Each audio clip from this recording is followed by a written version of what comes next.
बिस्मिल्लाहिर्रहमानिर्रहीम अस्सलाम वालेकुम नाजरीन। आज का हमारा नॉवेल है तुम मेरी ख्वाहिशों में है और ये लिखा है लारा मोमिन साहिबा ने। तो हम शुरू करते हैं अपना नॉवेल। बस बड़ी अम्मा, बस जितना बोलना था बोल चुकी हैं आप और जितना सुनना था सुन चुकी मैं। अब आगे एक लफ्ज नहीं। पिछले 7-8 मिनट से वो जो बड़े तहम्मुल से बड़ी अम्मा की बातें सुन रही थी, बिल आखिर आपे से बाहर हो ही गई थी। अगर कहूँ तो क्या कर लोगी तू? बड़ी अम्मा को तो उससे अजली बैर था, वो भला कहाँ चुप रहने वाली थी। मैं कर ही क्या सकती हूँ, औकात क्या है मेरी? मटर छीलना छोड़कर उसने पूरा मूड बना लिया था बड़ी अम्मा से लफ्जी जंग लड़ने का। चलो शुक्र है, औकात तो पता है तुम्हें अपनी। बड़ी अम्मा तन से बोली, हाँ वो तो पता ही है मुझे, लेकिन क्या आपको पहचान है अपने रुतबे की? क्या मतलब है लड़की? उनकी तेवरी चढ़ गई थी। मतलब मुझसे क्या पूछनी है? खुद से पूछे ना। क्या आपको जेब देती है ऐसी ओछी बातें? बुजुर्ग हैं तो बुजुर्गों वाला रवैया अपनाइए ना। क्यों हाथ धोकर मेरे पीछे पड़ जाती हैं? मुझे क्या पड़ी है तुम्हारा पीछा लेने की? तुम मेरे बेटे का पीछा छोड़ दो तो मुझे जरूरत ही क्या है तुमसे बात करने की या झगड़ा करने की? उसके सवाल में अब शोखी समाई थी, जिसे महसूस करके ही बड़ी अम्मा ने उसे मजीद तेजी से घूरा। हाँ, झगड़ा करने की जरूरत ही क्या है मुझे तुमसे? अगर तुम मेरे बेटे का पीछा छोड़ दो तो, उन्होंने कहकर दांत पीसे थे। बस न चला था कि दांतों तले उसे ही रख लेती जो कह रही थी। अपनी ये गलतफहमी दूर कर लें आप। मैं किसी के पीछे नहीं पड़ी हूँ। फिर गई क्यों थी अहकम के साथ सुबह में कॉलेज? उन्होंने खुद ऑफर दी थी कॉलेज तक ड्रॉप करने की, वरना मुझे कोई शौक नहीं है भेड़ों के छत्ते में हाथ डालने का। हाँ, बड़ी मासूम हो तुम तो, उसने कहा और तुम चल पड़ी। अब ज़रा मुझे ये बताओ बीबी, अगर कल को वो कहे कि कुएँ में कूद जाओ तो कूद जाओगी तुम? बड़ी अम्मा किसी तौर भी उसे बख्शने को तैयार ना थी। पागल कुत्ते ने काटा है मुझे जो मैं कुएँ में कूदूँ। कूदे मेरे दुश्मन, मैं ज़िंदगी से अभी इतनी बेज़ार नहीं हूँ। एगम के साथ मेरा जाना इतना ही बुरा लग रहा है तो जाकर उन्हीं से पूछे ना, उन्होंने मुझे ऑफ़र दी ही क्यों? अरे वो ही बस में होता तो तुम्हारे मुँह लगता कौन? उसके सर तो तुम्हारा ही जादू चढ़कर बोलता है। बड़ी अम्मा और भी तिलमिलाई। अरे मेरी भोली बड़ी अम्मा, जितनी एनर्जी आप मुझसे उलझने में वेस्ट करती हैं ना, उसका 1% हिस्सा भी अगर अपने बेटे से बाज़-परस करने में लगाएँ तो फिर मेरे क्या? किसी की जादू की मजाल नहीं जो उसके सर चढ़कर बोले। वो कहकर हँसते हुए दोबारा मटर छीलने लगी। मैं क्यों बाज़-परस करूँ अपने बेटे से? मेरा बेटा तो इतना भोला है। गुणों की पूरी तो तुम हो अपनी माँ की तरह। बस बड़ी अम्मा, अब एक लफ्ज़ नहीं, वरना मैं भूल जाऊँगी कि आप मेरी बुज़ुर्ग हैं। वो जो अब तक सरसरी अंदाज में उनकी बातें ले रही थी, एकदम ही तैश में आ गई थी। हाथ मार के मटर के छिलकों का ढेर बिखेर दिया था। तो अभी कौन-सा याद रखा है तुमने? बड़ी अम्मा चुप रहने वाली थी ही नहीं। काश कि वाक़ई भूल जाती कि आप बुज़ुर्ग हैं मेरी। बुज़ुर्ग ऐसे होते हैं, आफ़त बनकर चिमट जाने वाले। कुर्सी को ठोकर मारकर वो किचन से निकल गई थी क्योंकि सचमुच गुस्सा आ गया था और नहीं चाहती थी कि गुस्से में वो बड़ी अम्मा का लिहाज़ बिल्कुल ही भूल जाए। आग लग रही है, धुआँ सा उठता है, तू नहीं जाने दिल किसी का जलता है। दिल किसका जलता है? किचन से निकल रही थी जब आज़र की तान कानों में पड़ी थी, जो यकीनन उसे ही सुनाई गई थी। बताऊँ तुम्हें आज़र के बच्चे, किसका दिल जलता है? बड़ी अम्मा की भड़ास उसने आज़र पर निकाल डाली थी, पै दर पे उसे कई घूंसे जमा कर। रिलैक्स यार, इंसानों में रहती हो तो बर्ताव भी इंसानों जैसा किया करो। आज़र ने हँसते हुए उसका हाथ थामकर बाजू में बिठा लिया था। इंसानों के दरमियान यहाँ एक फेविकोल की फैक्ट्री भी होती है। इतनी मजबूती से चिपकती है कि उसने जुमला दानिशा अधूरा छोड़कर बहुत बेचारगी से सांस ली थी। हैं? फेविकोल की फैक्ट्री होती है? मैं तो समझता था कान होती है। आज़र की हंसी ही ना रुक रही थी। मुझे नहीं पता कान होती है कि फैक्ट्री, बस बक दिया गुस्से में। उसने चिढ़कर आज़र के बाजू पर एक और घूंसा जड़ा। यार पता तो मुझे भी नहीं, बाजी से पूछो, शायद उन्हें पता हो। बाजू सहलाते हुए आज़र ने उसे घूरा था। बाजी हैं? पल भर को उसकी सिट्टी गुम हुई, क्योंकि पहले गुस्से में उसने देखा नहीं था, लेकिन अब उसे साइमा नजर आ गई थी, कोने वाले सोफे पर बैठी हुई। ओह गॉड! तुमने मुझे पहले क्यों नहीं बताया कि यहाँ फेविकोल की फैक्ट्री की शाख भी है? वो एकदम ही जज़्बत सी होकर आज़र को घूरती हुई वहाँ से खिसकने लगी थी, मगर साइमा ने झपट कर हाथ पकड़ लिया था। तो इतने नादिर ख़यालात रखती हो तुम मेरी अम्मा के लिए? अच्छा, साइमा ने कहते हुए उसे घूरने की कोशिश की थी, मगर एकदम ही उसकी हँसी भी छूट गई थी। बाजी सॉरी, वो शर्मिंदा हो गई थी, गुस्सा आ गया था, क्या करती फिर? आना ही था, अम्मा भी तो बस पीछे पड़ जाती हैं। साइमा कहती हुई उठी, फिर उसे भी खींचकर अपने पास बिठा लिया और पूछने लगी, बात क्या हुई है? क्यों गर्म हो रही थी अम्मा? शामत आमाल और क्या? उसके बजाय आज़र बोला था। आज़र चुप नहीं रह सकते तो जाओ यहाँ से। साइमा ने चिढ़कर उसे घूरा। जी बेहतर। वो मुंह पर उंगली रखकर बैठ गया, मगर वहां से गया नहीं। बताओ तुम क्या हुआ था? साइमा उसे पूछने लगी। मुझे नहीं बाजी, अगर देखा जाए तो वो तवील सांस लेकर कहने लगी। सुबह कॉलेज के लिए निकल रही थी, उसी वक्त अहकम भाई ऑफिस जा रहे थे, तो कहने लगे चलो ड्रॉप कर दूंगा, और मैं चली गई उनके साथ। और जब वापस आई तो बड़ी अम्मा ने अच्छी खासी क्लास ले डाली मेरी। ये अम्मा भी ना, साइमा ने बेचारगी से नफी में सर हिलाया था। तुम बुरा मत माना करो उनकी बातों का, तुम्हें तो पता है ना उनकी आदत। मैं कहाँ बुरा मानती हूँ बाजी, बस गुस्सा आ जाता है कभी कभी। आज भी आ गया, वैसे भी गलती मेरी थी, मुझे जाना ही नहीं चाहिए था हाकिम भाई के साथ। उनके साथ जाना गलती नहीं मजबूरी थी मेरी। मजबूरी क्या मतलब? साइमा ठिठकी। समझा करे ना बाजी, वो बेचारी से कहने लगी। उन्होंने कहा चलो ड्रॉप कर दूँगा। मैं मना करती तो पूछते क्यों? और क्यों के जवाब में मैं कहती बस ऐसे ही, और वो बस ऐसे ही की वजह पूछने लगते, और बस ऐसे ही की वजह बताने से तो अच्छा था कि उनके साथ चली ही जाती, और मैं चली गई। वजह बता सकती थी तुम? आज़र बोला। हाँ, ताकि वो मुझे उठाकर पटक देते। वो चिढ़ गई। ए खबरदार लड़की, ऐसा ही समझ रखा है तुमने मेरे भाई को। साइमा ने मसनूई खफगी से घूरा। तो और क्या कहूँ फिर? उसकी बेचारगी में कोई फ़र्क नहीं आया था। बस ऐसे यही वजह बता देती कि बड़ी अम्मा ख़फ़ा होंगी। वो पूछते क्यों? और इस क्यों का जवाब तो मेरे पास ही नहीं है। उन्हें क्या जवाब देती? बताएँ आप? हुँ, साइमा बस उसे देख कर रह गई थी। अंदलीब, चाय दो मुझे। उसी पल अहकम की आवाज़ आई थी। वो तो नज़र नहीं आया था, अलबत्ता आवाज़ बड़ी ज़ोरदार थी, जो उसके कमरे से निकलकर बैठक तक पहुँची थी। या अल्लाह! इन्होंने तहैया कर रखा है कि आज दिन भर बड़ी अम्मा मुझे नवाज़ती ही रहें। किसका मुँह देखकर उठी थी आज मैं? वो बड़बड़ा कर उठ गई थी। आईना देखा होगा, आज़र ने छेड़ा। हाँ, इसमें तुम्हारी शक्ल थी। वो उसे घूरती हुई किचन की तरफ चली गई थी। क्या ख़्याल है बड़ी अम्मा, चाय बनाऊँ? किचन में आकर वो पूछने लगी थी। साथ ही कनखियों से अम्मी की तरफ भी देखा था, जो आटा गूँध रही थी। सुबह पूछ कर गई थी मुझसे उसके साथ, जो अब पूछ रही हो। बड़ी अम्मा के वही अंदाज़ थे। गलती हुई, माफ़ कर दें, अब पूछ कर जाया करूँगी। तुम जाकर तो बताओ, टाँगें ना तोड़ दूँगी तुम्हारी। टाँगे क्या बड़ी अम्मा, आप तो मेरा कचूमर बनाकर पुलाव के साथ खा जाएँ, आप भी खुश, मैं भी खुश। अंदलीब, बदतमीज़ी नहीं, अम्मी ने टोका था। शुक्र है, मेरे लिए ही सही, ज़बान को तकलीफ़ तो देती हैं आप, वरना मैं तो समझती थी मेरी प्यारी सी अम्मी गूंगी हैं। उसने सोचा था, बोली नहीं थी। चाय माँग रहा हूँ मैं, तुम पाय बनाने लगी हो क्या? अहकम की आवाज़ फिर आई। बनाऊँ या जाऊँ? उसने बड़ी अम्मा को देखा था। बना दो, लत जो पड़ गई है तुम्हारे हाथ की चाय पीने की। मेरे हाथ की चाय तो ज़हर लगने लगी है उसे। बड़ी अम्मा उसे घूर रही थी, जवाबन उसने खामोश रहना ही बेहतर जाना और चाय बनाने लगी थी। आप पिएँगी बड़ी अम्मा? वो पूछ रही थी। ना, उसे ही पिलाओ, मेरा ज़ायक़ा इतना गया-गुज़रा नहीं है। वो बड़बड़ाई थी और वो मुस्कुराहट छुपाकर चाय कप में डालने लगी थी। ले जाऊँ बड़ी अम्मा? कप छोटी-सी ट्रे में रख कर पूछने लगी। बड़ी अम्मा चिढ़ गईं। अब हर काम मुझसे पूछ कर करोगी तुम? अरे बड़ी अम्मा प्यारी, मेरा बस चले तो मैं साँस भी आपसे पूछ कर लूँ, ये काम क्या चीज़ है? वो हँसती हुई ट्रे लेकर किचन से निकल गई थी। आदाब दादाजान, ऐकम के कमरे का रुख किया था उसने जब ज़ीनों पर दादाजान से सामना हुआ था। आदाब बच्चे, दादाजान उसके सर पर हाथ फेर कर मुस्कुराए थे। फिर पूछने लगे ये चाय? वो ऐकम भाई ने माँगी है, आपको चाहिए तो ले लें, मैं और बना लूँगी। वो बोली, नहीं उसे ही दो, हम तो जा रहे हैं। वो कहते हुए आगे बढ़ गए तो वो भी बकिया ज़ीना तय करके उसके कमरे के सामने आ रुकी। आ जाओ भई, उसकी दस्तक के जवाब में ऐकम की आवाज़ उभरी, तो वो खुले दरवाजे का पर्दा सरकाकर अंदर चली आई। वो बेड पर नीम-दराज़ नज़र आया। चाय, बेड तक पहुँचकर उसने ट्रे समेत कप बढ़ाया तो वो सीधा हो बैठा, फिर कप उठाया और वो जाने के लिए पलट गई, मगर उसने पुकार लिया था, बैठो खाली कप लेकर जाना, वो बोला था। जी, वो सर हिलाकर बेड के कोने पर टिक गई थी। सिर्फ़ चाय ही अच्छी बनाती हो या कुछ और भी? पहला घूँट लेने के बाद वो मुस्कुराकर पूछ रहा था। बातें भी बना लेती हूँ बकौल बड़ी अम्मा। वो ज़ेरे लब मुस्कुराई थी। मैं खाने की बात कर रहा हूँ, मुझे खाना बनाना नहीं आता, तो सीख लो। हवा खाकर बहुत दिनों तक ज़िंदा नहीं रह सकता मैं, ज़ुबानी सी बात कहकर वो धीरे से हँसा था और इसका मतलब वो बखूबी समझी थी। जभी तो उठकर जाने लगी थी। बात सुनो, उसने पुकार लिया था, यूँ भाग-भाग कर मेरे जज़्बों पर तस्दीक की मोहर जब्त करती हो तो अच्छी लगती हो। या अल्लाह! वो ट्रे सीने से लगाए एकदम ही कमरे से निकलती चली गई थी। बड़ी अम्मा तो मुझे जीने नहीं देंगी। ऐकम, क्यों मेरी जान के दुश्मन बन गए हैं आप? सोचों में गुम वो किचन में चली आई थी, जहाँ अब चची का भी इज़ाफ़ा हुआ था। बड़ी अम्मा और चची आपस में बातें करती हुई काम भी निपटा रही थी, जबकि अम्मी खामोशी से रोटियाँ बनाने में मसरूफ़ थीं। मेरी बेचारी माँ, अम्मी पर नज़रें मरकूज़ करते हुए उसकी आँखों में नमी तैर गई थी। बड़ी अम्मा का तल्ख़-व-तर्श रवैया उसके लिए नया नहीं था, वो बचपन से उनकी यही अंदाज़ देखती और बरतती आई थी। पहले जबकि वो इन रवैयों की आदी नहीं थी, तो उनकी तंज़िया बातें सुन-सुन कर रोया करती थी, लेकिन जब उनके तल्ख़ रवैयों को समझने का शऊर उसमें आया और इन तल्ख़ रवैयों की वजह समझ में आई, तो उसने अपने सारे आँसू पोंछ डाले थे और बड़ी अम्मा की बातें चुपचाप सुनकर नज़रअंदाज़ कर देना छोड़ दिया था। वो पलट कर उनसे बहस करने लगी थी, उनकी बातों के जवाब देने लगी थी और बड़ी अम्मा ने उसकी ज़ात से एक और सिफ़त मंसूब कर दी थी कि बड़ी मुँहफट और बदलिहाज़ लड़की है। आप ही की वजह से हूँ, उसने चुप रहना छोड़ दिया था। इसलिए ज़बान उनके हर जुमले के जवाब में चल जाती थी। अम्मी लाख समझाती मगर उस पर ख़ाक असर नहीं था। वो बड़ी अम्मा से उलझी पड़ती थी। बेटा वो बड़ी हैं, एहतराम किया जाता है बड़ों का। अम्मी अक्सर समझाती थी, तो बड़ी बनकर रहे हैं ना, क्यों ख़्वाह-मख़्वाह बातें सुनाती हैं? आपकी तरह नहीं हूँ मैं कि चुपचाप सुनती रहूँ और शर्मिंदा होती रहूँ। अम्मी एक गलती की थी आपने, लेकिन इसका ये मतलब नहीं कि उस एक गलती की सज़ा उम्र भर काटें आप। अरे वो खुदा तो बेशतर गलतियाँ माफ़ कर देता है, फिर ये इंसान कौन होते हैं सज़ा देने वाले? जितनी सज़ा काटनी थी काट लिया आपने, अब किसी की मजाल नहीं जो मुझे आपकी सज़ा का हिस्सादार बनाए। हर बात बर्दाश्त कर लूँगी मैं, लेकिन आपके खिलाफ कोई एक लफ्ज़ बोल कर तो दिखाए मेरे सामने, मुँह तोड़ कर रख दूँगी मैं कहने वालों का।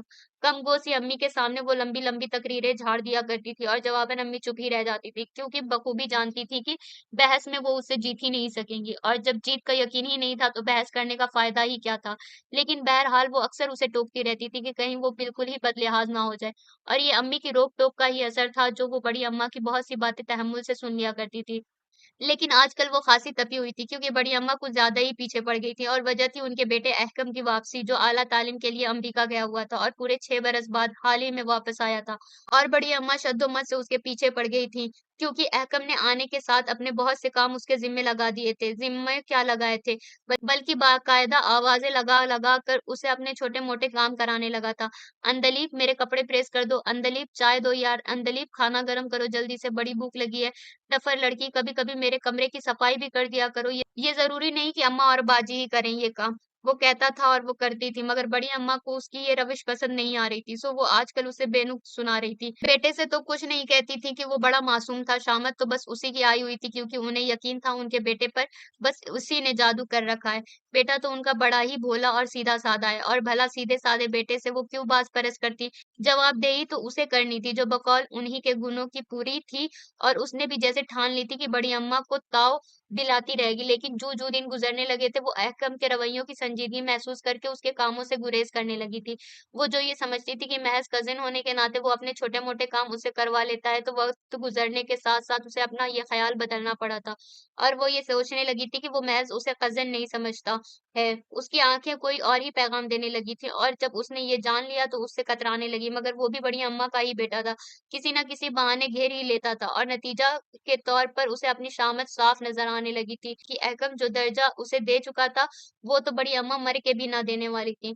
ओ खुदा! कॉलेज गेट पर अहकम को कार समेत मौजूद पाकर उसने जैसे बेहद बेचारगी से साँस ली थी।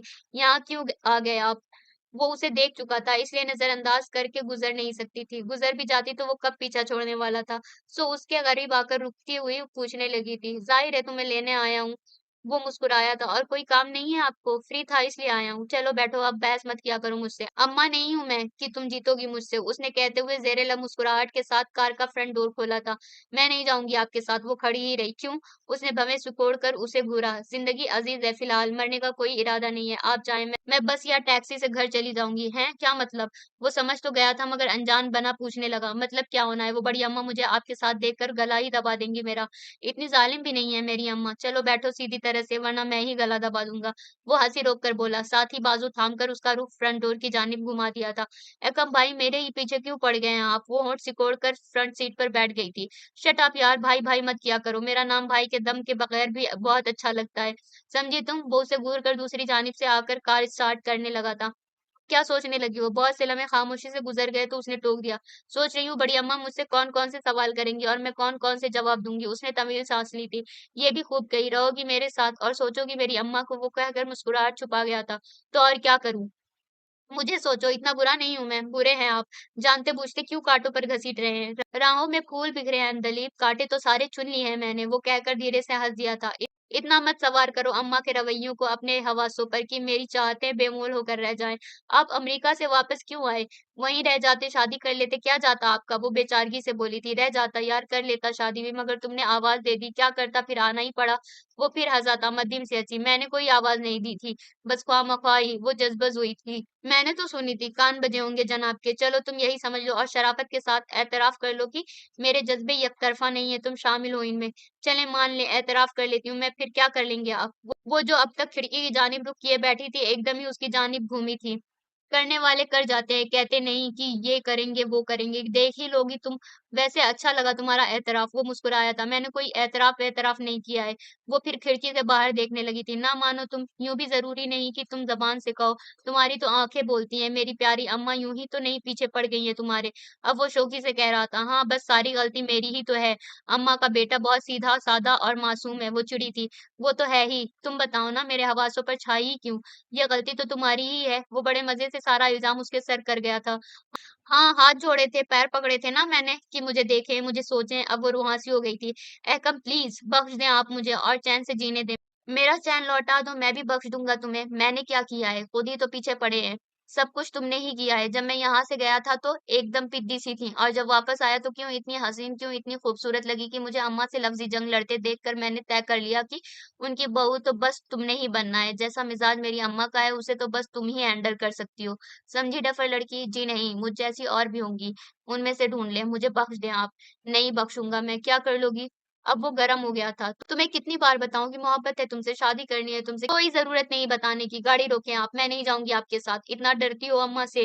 वो नरम पड़ा था। नहीं डरती नहीं हूँ। फिर क्या अच्छा नहीं लगता उनसे उलझना? तो फिर उलझती क्यों हो? जानबूझकर नहीं उलझती हूँ। वो क्यों उल्टी-सीधी बातें कह देती हैं कि ज़ब्त खो देती हूँ मैं। वो धीरे से बोली थी, तो गलत भी तो नहीं कहती। जादू ही तो कर दिया है तुमने मुझ पर। वो शरारत से हँसा। एकम प्लीज़ उसे जाने क्या हुआ? वो एकदम ही चेहरा हथेलियों में छुपा कर रोने लगी थी। अरे! अरे! ये क्या हरकत? एकम ने कदरे घबराकर कार सड़क के किनारे रोकी। एकम प्लीज मत चाहें इतना मुझे कि आपको खो देने के बाद जी ही ना सकूं। वो शिद्दतों से रोई थी। पागल सी लड़की, उसने एकदम ही समेट लिया था उसे। इतना यकीन क्यों है तुम्हें खो देने का? बस अम्मा की नफरती ही देखा करती हो। मेरी चाहते भी तो देखो ना अंजलि। ये कोई आज की बात नहीं है। हाँ बस इजहार ही अब किया है, वरना तो दादा जान ने उसी वक्त तनबीह कर दी थी जब अमेरिका जा रहा था कि खबरदार एकम किसी और तरफ नजर मत करना। तुम अमानत हो मेरी अंजलि की। फिर बताओ मजाल थी मेरी जो दादा जान के बात टालता। बात सिर्फ दादा जान की नहीं मेरी भी थी कि मेरी ख्वाहिशों में तो पता नहीं कब से तुम हो। मध्यम लहजे में गोया वो इंकिशाफ कर रहा था और वो हैरान सी उसे देखे गई जो अब उसके आंसू साफ करता हुआ कह रहा था, बस आज के बाद ये सोचकर कभी नहीं रोना कि तुम मुझे खो दोगी। तुम तो मेरे मुकद्दर में लिख दी गई हो अंजलि। दादा जान तो बाजी के साथ ही हमारी भी शादी फिक्स करना चाह रहे थे, मगर मैंने मना कर दिया था कि अभी तो अपना बिजनेस सेट कर रहा हूँ। फिर तुम भी अभी पढ़ रही हो, लेकिन अब सोचता हूँ मना नहीं करना चाहिए था। कह दूं दादा जान से कि बाजी के साथ ही मेरी बारात भी निकाल दें, वरना ये पागल लड़की तो मर ही जाएगी मेरी अम्मा के डर से। उसके लहजे में शोखियां समा गई थी। जी नहीं, वो एकदम ही जेब कर परे हटी थी। बहुत सी खूबसूरतियां सिमट आई थी उसके चेहरे पर, उसकी आंखों में, जिन्हें देखते ही हुए वो बेखुद सा होने लगा था। चलें प्लीज। उसकी नजरों से झिझक कर वो एकदम ही रुख मोड़ गई थी। कहाँ? वो मुस्कुराया था। घर? और कहाँ? घर जाने का तो कोई इरादा नहीं है मेरा। वो बहुत इत्मीनान से कहकर दोनों हाथ सीने पर बांधे सीट से पूंछ टिकाकर बैठा कह रहा था। बहुत दिनों के बाद फुर्सत मिली है, इसलिए तुम्हारे साथ थोड़ा वक्त गुजारना चाहता हूँ। सोच कर आया था लंच तुम्हारे साथ ही करूंगा, घर चलकर कर लेना। वो बोली थी, नहीं घर तो नहीं जाऊंगा मैं। घर में तुम्हारा ये रूप कहाँ नजर आता है? वो धीरे से हंसा था। देखें नर्वस ना करें मुझे, मैं कहीं नहीं जाऊंगी आपके साथ। वो झेप गई थी। तुम्हें चलना ही है, उसने कहते हुए कार स्टार्ट कर दी थी। बहुत देर हो जाएगी, फिर बड़ी अम्मा बिगड़ेंगी। वो धीरे से बोली थी। उनके बिगड़ने की तुम्हें परवाह नहीं होनी चाहिए, क्योंकि उन्हें बनाना भी जानती हो तुम। वो अपनी बात पर मुसिर था। और तुम्हारी ये सिफत दादा जान भी बखूबी जानते हैं। यूं ही नहीं, उन्होंने तुम्हें मेरे लिए मुंतखब किया है। अम्मा को कौन सी बात का कितना बुरा मानना चाहिए, कितना नहीं, ये बखूबी जानती हो तुम। कोई दूसरी होगी तो वो ये सब नहीं समझेगी। जबकि तुम समझती हो कि मेरी अम्मा बस जबान की ही बुरी है, दिल में कीना नहीं रखती हैं। समझती हो ना? उसने लम्हे भर को रुक कर जैसे तस्दीक चाही थी। जी। वो इस बात में सर हिला गई थी कि वो कुछ गलत भी नहीं कह रहा था। तो बस तुम ये समझना छोड़ दो कि अम्मा के रवैयों की वजह से तुम मुझे खो दोगी। वो मुझे कबूल नहीं करेंगी। वो धीरे से बोली थी। वो करेंगी, बल्कि तुम में उनसे अपना आप मनवाने की सिफत होनी चाहिए। अम्मा के रवैयों की वजह से मैं तुम्हें कभी हर्ट नहीं होने दूंगा अंजलि। मेरी चाहते हरदम तुम्हारे संग होंगी। तुम ये मत समझना कि तुम तन्हा हो। बहुत संजीदगी से कहकर वो मुस्कुराया था। फिर रेस्टोरेंट के सामने कार रोक दी तो उसे उसकी तकलीफ में नीचे उतरना ही पड़ा था। बहुत ज्यादा खा गई हो क्या जो बोलती बंद है? रेस्टोरेंट से वापसी पर वो मुसलसल चुपी रही तो उसने टोका था। क्या बोलूं? कुछ भी। दादा जान ने आपसे खुद कहा था कि वो आपकी और मेरी शादी करना चाहते हैं। वो कदरे झिझक कर पूछ रही थी। हाँ, वो मुस्कुराया था। उन्होंने कहा और आप राजी हो गए? राजी तो मैं उनके कहने से पहले भी था। उन्होंने देखा था तुम्हारा अक्स मेरी आंखों में, जभी तो सख्ती से वार्निंग देकर अमेरिका भेजा था मुझे कि जिस तरह कोरे जा रहे हो उसी तरह वापस भी आना। वापसी पर अगर तुम्हारी आंखों में मेरी पोती का अक्स नजर ना आया तो याद रखना, तुम्हें घर में घुसने नहीं दूंगा। वो कदरे शोखी से कह रहा था। मुझे नहीं यकीन कि दादा जान ने ऐसा कुछ कहा होगा। जाकर पूछ लेना दादा जान से। मैं झूठ क्यों बोलूंगा भला? वो हंस दिया तो वो कुछ बोली नहीं, महज मुस्कुरा कर रह गई। बस बस आप गाड़ी रोके, मैं यहीं उतरूंगी। काफी रास्ता तय होने के बाद वो बोली थी। क्यों? घर तक छोड़ देता हूँ ना, जरा सा ही तो फासला रह गया है। वो बोला, नहीं बस आप यहीं रोक दें, मैं यहाँ से पैदल चली जाऊंगी। नहीं चाहती कि बड़ी अम्मा मुझे आपके साथ देखे। वो बोली तो एकम ने तवील सांस लेकर कार रोक दी थी। सुनो। अपना बैग कंधे पर डालते हुए वो उतरने लगी तो उसने पुकार लिया। वो डोर खोलते खोलते रुक कर उसे देखने लगी तो वो कहने लगा, ये जो थोड़ा सा वक्त गुजारा है तुम्हारे साथ बहुत सारी खुशियां दे गया है मुझे। तुम बताओ, तुम भी खुश हो? वो मुस्कुराता हुआ पूछ रहा था। आपको क्या लगता है? जवाबन वो सवाल करने लगी। हम्म। वो हंस दिया, फिर कहने लगा, दोबारा कब आऊं तुम्हें लेने? कभी नहीं, बस ये मैं पहली और आखिरी बार बाहर गई हूँ आपके साथ, आइंदा नहीं जाऊंगी। वो कहकर डोर खोलने लगी थी। जब भी फुर्सत मिलेगी मैं आऊंगा तुम्हें लेने, मैं नहीं जाऊंगी कहीं भी, मैं लेकर जाऊंगा। वो अड़ गया था। मैं दादा जान से शिकायत कर दूंगी, उसने धमकी दे डाली। जरूर करना, मैं डरता नहीं हूँ उनसे, उनसे इजाजत लेकर ही आया था तुमसे मिलने। वो कहकर जेरेला मुस्कुराया था। ओ खुदा, कितने छुपे रुस्तम है दादा जान भी। वो पहले हैरान हुई, फिर कदरे झिझक कर कहने लगी, अब तो मुझे उनसे बात करते हुए भी शर्म आएगी। क्यों, शादी तो तुम्हारे मुझसे होनी है, फिर शर्म दादा जान से क्यों? वो शरारत से बोला तो जवाबन वो कुछ कहने के बजाय उसे घूर कर कार से उतर गई थी। और सुनो, मेरी अम्मा से लड़ना नहीं, समझी? पीछे से वो कदरे शरीर अंदाज में बोला। इब्तिदा आपकी अम्मा ही करती हैं, मैं तो वैसे भी बहुत शरीफ हूँ। वो हंसती हुई पीछे हट गई थी। हाँ, पता है मुझे कितनी शरीफ हो। वो हंसता हुआ कार वापस मुड़ गया था। गेट खोलकर उसने फर्श पर कदम रखे थे। दोपहर का वक्त था, इसलिए लॉन और बरामदे में सन्नाटा था। बरामदे की तरफ बढ़ते हुए उसने रिस्ट वॉच पर नजर डाली तो 3 बजा रही थी। शामत, बड़ी अम्मा अब 12 बजाएंगी मेरा। उसने तवील सांस ली थी। अमूमन वो 1:30 बजे कॉलेज से वापस आ जाती थी, लेकिन आज 3 बज गए थे। एकम के आ जाने की वजह से उसे वक्त के गुजरने का एहसास ही नहीं हुआ था। खुद तो मजे से काम में लग गए होंगे और मुझे छोड़ दिया है, मगज़िच्छी करे अपनी प्यारी अम्मा से। बड़बड़ाते हुए ही उसने दरवाज़ा धकेला था, जो अंदर से बंद नहीं था, इसलिए खुलता चला गया और वो यूं ही अंदर दाखिल हुई, नज़र बड़ी अम्मा पर ही पड़ी थी। वो दरवाजे के सामने वाले सोफे पर ही बैठी थी। उसने सलाम करते हुए आगे बढ़ जाना चाहा, मगर उनकी आवाज़ पर रुकना पड़ा था। ठहरो लड़की, वो बोली थी। तब वो तवील सांस लेकर रुकती हुई उन्हें देखने लगी। ये वक्त है तुम्हारा कॉलेज से लौटने का? कड़े तेवरों से मुखातिब हुई थी। नहीं बड़ी अम्मा, मगर आज देर हो गई, सॉरी। वो उनसे फिलहाल उलझना नहीं चाहती थी, इसलिए धीरे से माजरत कर गई। वही तो पूछ रही हूँ कि आज देर क्यों हुई? बड़ी अम्मा उससे उलझने के मूड में थी। जी, वो उसने कहना चाहा, मगर फौरन ही कह नहीं पाई, क्योंकि नजर आदर पर पड़ गई थी, जो बड़ी अम्मा के पीछे वाले सोफे पर दांत निकाले बैठा उसे चिढ़ा रहा था। नालायक आदमी, तुम्हें तो देख लूंगी मैं। वो जल कर बड़बड़ाई थी। अंदलीब, मैं कुछ पूछ रही हूँ तुमसे। बड़ी अम्मा फिर बोली थी। जी बड़ी अम्मा, वो आज़र को घूरती हुई कहने लगी, मगर कह न सकी, क्योंकि बड़ी अम्मा ने बात काट दी थी। हाँ, सोच लो कोई बहाना, फिर आराम से बताना मुझे। मैं क्यों बहाना बनाने लगी बड़ी अम्मा? सच्ची बात बताऊंगी तब भी बिगड़ेंगी आप, और बहाना बनाऊंगी तब भी, इसलिए सच्ची बात बता देती हूँ। और वो सच ये है कि अहकम के साथ लंच पर गई थी, इसलिए देर हो गई। वो जिस कदर सुकून से कह गई थी बड़ी अम्मा, उसी कदर भड़की थी। क्या मतलब है लड़की? जी बड़ी अम्मा, लंच का मतलब बताऊं या अहकम का? अब वो उन्हें ताव दिला रही थी। देखो लड़की, सीधी तरह बताओ कहाँ थी? ख्वाह-मख्वाह मेरे बेटे को इल्ज़ाम मत दो। बता तो रही हूँ, आपका बेटा मुझे लंच पर ले गया था और तुम चली गई। अच्छा, तो और क्या करती? आप ही का बेटा है, पीछे पड़ जाता है तो छोड़ता कब है? है, ज़बान तो देखो, माँ तो गूंगी बैल है और बेटी गज भर की लंबी ज़बान लिए फिरती है। बड़ी अम्मा का बीपी अच्छा खासा हाई हो चुका था। बैल गूंगा होता है बड़ी अम्मा, आज़र ने बड़ी ही संजीदगी से तस्रीह की थी। चुप कर लड़के, बड़ी अम्मा ने पीछे मुड़कर पहले उसे डांटा, फिर पलटकर अंदलीब को घूरने लगी। मेरे बेटे के साथ तुम गई क्यों? मैं कहाँ जा रही थी, जबरदस्ती ले गए थे। और तुम इतनी ही मजलूम होना कि जबरदस्तियां सह जाओ। बड़ी अम्मा का बस नहीं चल रहा था कि उसे पीट डालें। पीट तो नहीं सकती थी, लेकिन आवाज ऊंची हो गई थी, जिसे सुनकर ही सायमा अपने कमरे से निकल आई थी। आते ही बड़ी अम्मा को मजीद कुछ बोलने का मौका दिए बगैर ही कहने लगी थी, क्या है अम्मा, क्यों गर्म हो रही हैं आप? इससे पूछो ना, ये क्यों मेरे बेटे के पीछे पड़ गई है? आपके होते हुए इसकी तो क्या, किसकी मजाल है जो आपके बेटे के पीछे पड़े? साइमा ने बड़ी मुश्किल से मुस्कुराहट रोककर कहना शुरू किया था। ये ख्वामखा ताव दिलाती है आपको और आप गर्म हो जाती हैं। कॉलेज में सेमिनार था, इसलिए ये देर से लौटी है, और आप हैं कि फिर झूठ क्यों बोला इसने? बड़ी अम्मा उसे घूरे गई। लो, अभी आप ही ने तो कहा था कि बहाना सोच लो फिर बताना, तो बता दिया मैंने। अभी ये मेरी ही गलती है। वो कहकर हंसी थी। मजीद कुछ कहती, मगर सायमा ने आंखों से जाने का इशारा कर दिया, तो वो चुप ही रह गई। आज़र के बच्चे, देख लूंगी तुम्हें, मजा ले रहे थे ना मेरी क्लास का?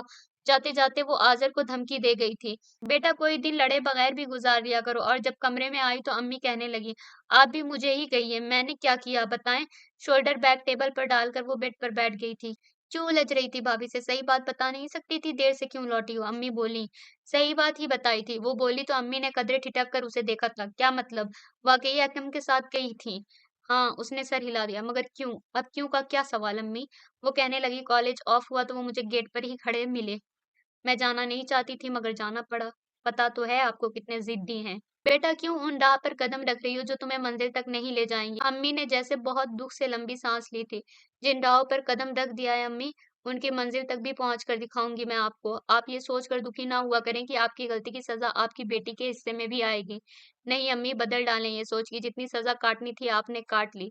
अब कुछ नहीं बचा जो मेरे हिस्से में आए। उसने कहते हुए मोहब्बत से अम्मी के गले में बाहें डालकर कंधे से थोड़ी टिकाई थी। खुदाया मेरे बच्चे का नसीब अच्छा करना। अम्मी ने उसे समेट लिया था। नसीब अच्छा ही है अम्मी मत फ़िक्र किया करें मेरी।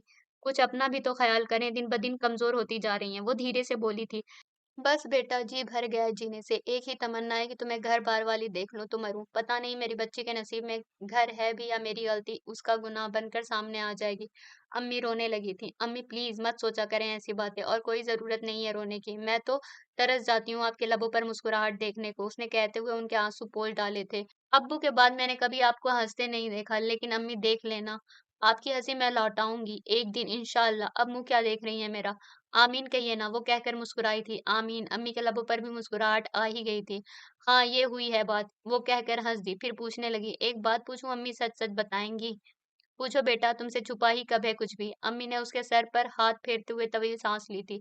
आप अब्बू के साथ आई तो फिर दोबारा कभी वापस नहीं गई अपने वालिदैन के पास?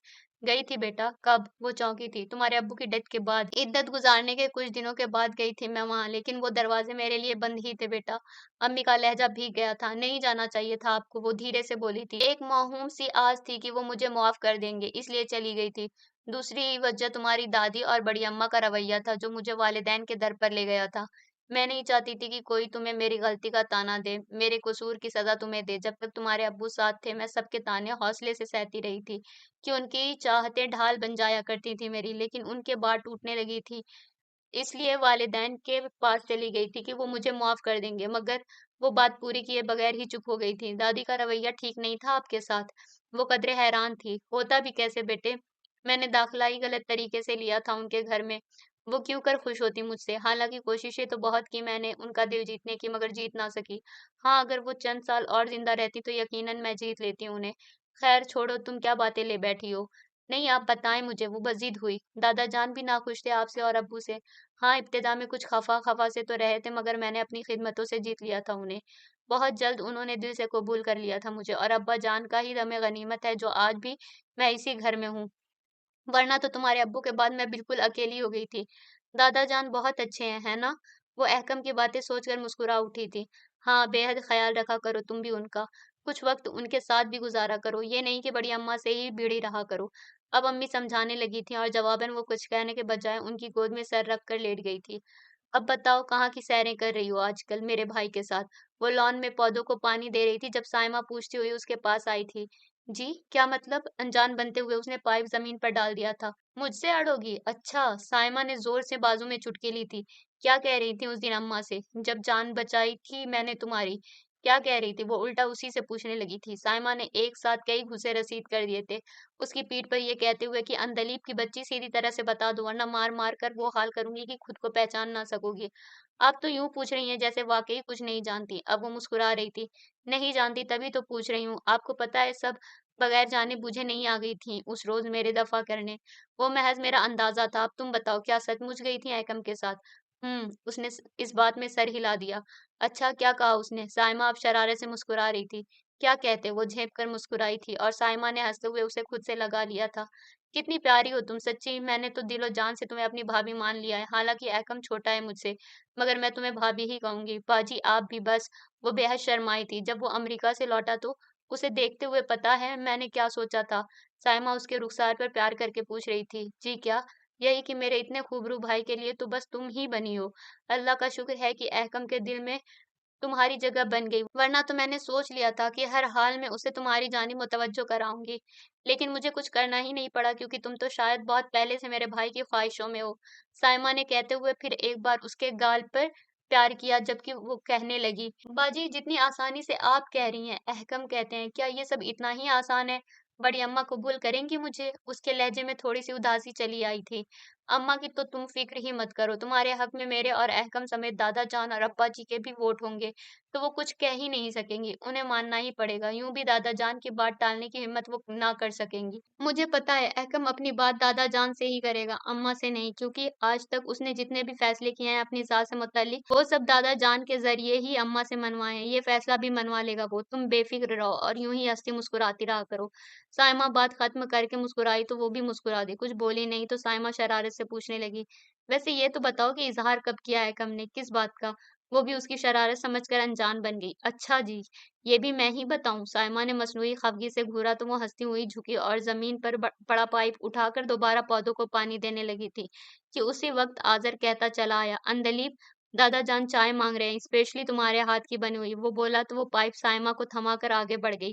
तब आज़र फिर से कहने लगा था, और सुनो, ज़रा ज़्यादा बनाना, मैं भी पीकर देखना चाहता हूँ कि आखिर तुम्हारी चाय में क्या ख़ास बात है जो अमेरिका पलट लोग भी पीकर बहक जाते हैं। आज़र शरारत से बोला था। आज़र के बच्चे, उसने पलटकर एक साथ कई घूंसे रसीद कर दिए थे उसे। ये भी अच्छी रही, मैं चाय मांगू तो मारने दौड़ती हो और एकम भाई मांगे तो। उसके हाथ गिरफ्त में लेते हुए वो हंसे जा रहा था। तुम्हें तो मैं देख लूंगी आज़र के बच्चे, दिखा लो बत्तीसी, एक दिन मैंने ही तोड़नी है। वो उसे घूरती हुई परे धकेल कर अंदर की तरफ भागती चली गई थी, जबकि आज़र साइमा से कहने लगा था, वैसे बाजी क्यूट लगती है ना, अहकम भाई के नाम पर शर्माती हुई। दुआ करो कि अम्मा आसानी से राजी हो जाएं। साइमा मुस्कुराई थी, जबकि दूसरी जानिब बड़ी अम्मा उसे घूर कर पूछ रही थी, जो किचन में दाखिल हुई थी, क्या करने आई हो यहाँ? दादा जान ने चाय मांगी है, वही बनाने आई हूँ। वो कहती हुई चाय बनाने की तैयारी में लग गई। दादा जान ने मांगी है या अहकम ने? वो मशकूक हुई। आपका बेटा इतने चुपके से नहीं मांगता है, सारे घर में ऐलान करता फिरता है। सुनाई दी क्या आपको उसकी मनादी? मुझे तो नहीं सुनाई दी, वो हंसी छुपा कर कह रही थी। लड़की ज्यादा बक बक मत किया करो, चाय बनाओ और जरा ज्यादा बनाना, मैं भी पीऊंगी। बड़ी अम्मा उसे घूर कर चावल चुनने लगी थी। अच्छा, आपका जायका इतना गया गुजरा कब से हो गया बड़ी अम्मा? उसे हंसी आ गई थी। कोई काम चुपचाप भी कर लिया करो कभी। उन्होंने कुर्सी पर बैठे-बैठे उसकी पीठ पर धमूका जड़ दिया था। सच्ची बड़ी अम्मा, जब तक आपके हाथ के 2-4 धमूके खा ना लूं, मेरा दिन ही नहीं गुजरता है। वो बोली तो जवाबन बड़ी अम्मा कुछ ना बोली, यूं ही सर हिलाकर चावल चुनने लगी थी। ये लें बड़ी अम्मा, चाय पिएं और गालियां दें। दुआ की तवक्को नहीं रख सकती मैं आपसे। जरा देर बाद ही उसने कहते हुए चाय का एक कप टेबल पर उनके सामने रखा था और दूसरा ट्रे में रखकर किचन से निकल गई थी। आज़र के बच्चे, चाय पी लो, मैंने निकाल दी 1 कप में। दादा जान के कमरे की तरफ जाते-जाते वो आज़र को आवाज़ देती गई और जब दादा जान के कमरे में आई तो वहाँ अहकम समेत बड़े अब्बा को भी मौजूद पाकर कदरे झिझक सी गई थी। दादा जान चाय। दादा जान को कप देखकर वो एकदम ही जाने लगी थी कि बड़े अब्बा कहने लगे, बेटा यहाँ हम भी हैं। वो मुस्कुराए थे। जी बड़े अब्बा, मुझे पता नहीं था कि आप यहाँ होंगे, मैं चाय लाती हूँ। वो रुक कर मुस्कुराई। फिलहाल चाय की तलब नहीं है, कहने का मतलब ये था कि जरा हमारे पास भी बैठो बेटा, या फिर तुम्हें अपनी बड़ी अम्मा से ही तू-तू मैं-मैं करना अच्छा लगता है। बड़े अब्बा कहकर धीरे से हँसे थे और वो खफीफ सी हो गई थी। खैर यहाँ आओ, बैठो हमारे पास। वो बोले तो वो कदरे झिझक कर उनके बाजुओं में बैठ गई थी। साथ ही कनखियों से अहकम की तरफ भी देखा था, जो दादा जान के करीब बैठा जेरे लब मुस्कुराता हुआ बज़ाहिर अखबार देख रहा था। और सुनाओ, पढ़ाई कैसी चल रही है तुम्हारी? बड़े अब्बा पूछ रहे थे, साथ ही शफ़क़त से उसके सर पर हाथ भी फेरा था। जी ठीक है, वो धीरे से बोली थी, सिर्फ ठीक? भई हसन तो बहुत शार्प था स्टडी में। वो उसके अब्बू का हवाला देकर मुस्कुराए थे। वो तो मैं भी हूँ। वो मुस्कुराई थी। अंदलीब बेटा, कहाँ हो? फोन है तुम्हारी सहेली का। उसी पल अम्मी की आवाज आई थी। मैं जाऊं बड़े अब्बा? वो एकदम ही उठी थी। वो इस बात में सर हिलाकर मुस्कुराए तो दादा जान के हाथ से चाय का खाली कप लेकर चली गई। तब दादा जान ने बड़े अब्बा को मुखातिब किया था, सोचते हो कभी इस बच्ची के बारे में? क्यों नहीं सोचता अब्बाजान, मेरे भाई की बच्ची है, साइमा से कम नहीं है मेरे लिए। वो बोले थे। साइमा तो अनकरीब अपने घर बार की होने वाली है। इस बच्ची के बारे में सोचा है कुछ? दादा जान उनसे जाने क्या सुनना चाह रहे थे, और वो भी तो उन्हीं के बेटे थे, उनकी मंशा जान गए थे। तभी तो कहने लगे थे, सोचना क्या है अब्बाजान, ये मेरा बेटा आपका पोता बैठा है आपके पास, पूछ लें इससे कि अंदलीब इसी घर में रहेगी या। वो दानिस्ता बात अधूरी छोड़कर मुस्कुराए थे, साथ ही उस पर भी नजर डाली थी जो निचला लब दांतों तले दबाए अखबार साइड टेबल पर रखने लगा था। इसकी मर्जी तो जानते हैं हम, तुम अपनी बताओ। दादा जान जैसे बहुत आसूदगी से मुस्कुराए थे। बता तो दी है अब्बा जान, अंदलीब इसी घर में रहेगी अहकम के नाम के साथ। बड़े अब्बा ने बात वाज़ेह कर दी थी, फिर कहने लगे, अगले माह साइमा की शादी होने वाली है। आप कहें तो साथ में अहकम की भी अरेंज कर दें। हाँ, चाहते तो हम भी यही थे, मगर अहकम फिलहाल मना कर रहा है। दादा जान बोले थे, क्यों? बड़े अब्बा उसे देखने लगे। अब्बा जान, मैं पहले बिजनेस में सेट होना चाहता हूँ। वो मध्यम लहजे में कहकर मुस्कुराया था। चलो ये भी ठीक है। बड़े अब्बा मुत्तफिक थे उससे। अब्बा जान, थैंक्स।